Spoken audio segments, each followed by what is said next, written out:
तुमच्यापर्यंत तुमची फरमाईश कविता वाचनाची मी निश्चित पूर्ण करण्याचा प्रयत्न करेन. तर आज मी पहिली कविता वाचते माझी अतिशय आवडती स्पृहा जोशी. तर तिने लिहिलेली आहे.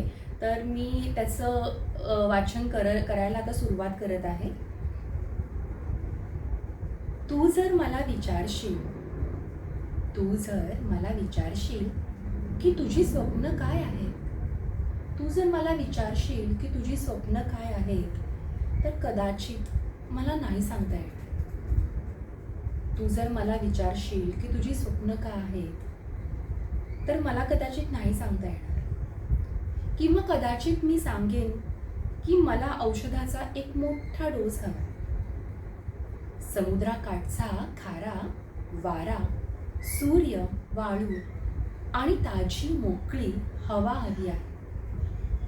एखादी पावसाळी चक्कर सुद्धा चालेल. तू जर मला विचारशील की तू आत्ता कुठे चालली आहेस, तर कदाचित मला काहीच सांगता येणार नाही. कारण मला ते माहीतच नाही आहे. कधीच माहिती नव्हतं आणि कदाचित यापुढेही नसेल. मला रस्ते वेडसर वाटतात आणि उडून जाता आलं असतं तर कदाचित मला खूपच आवडलं असतं. तू जर मला विचारशील की तू नक्की कोण आहेस, तर कदाचित मला नाही सांगता येणार. किंवा कदाचित मी खदाखदा हसायलाच लागेल. नाम, सर्वनाम, विशेषण, क्रियापद आपण सगळे यांच्या खूप पलीकडे असतो ना रे.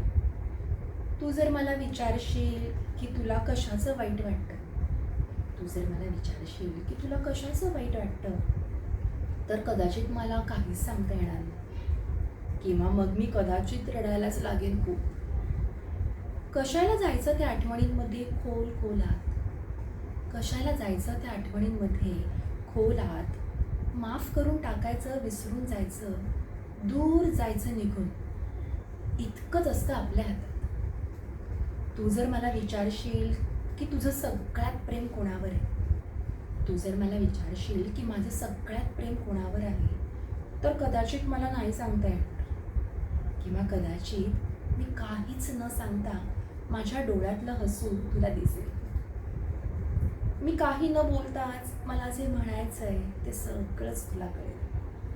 फार कमी वेळा अरे असं श्वासात कोणी रुजून जातं. श्वासात कोणी रुजून येतं.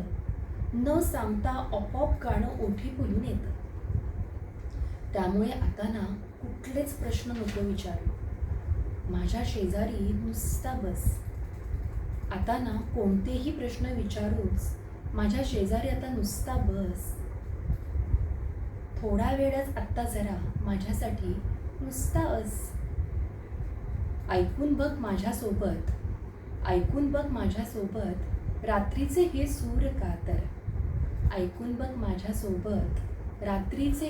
कातर. आभाळाने धरली बघ तितक्यात आपल्यावरती झालं. कशी वाटली तुम्हाला ही कविता? स्पृहा जोशी हिने लिहिलेली आहे आणि मी आपल्यापर्यंत याचं वाचन पोचवलेलं आहे.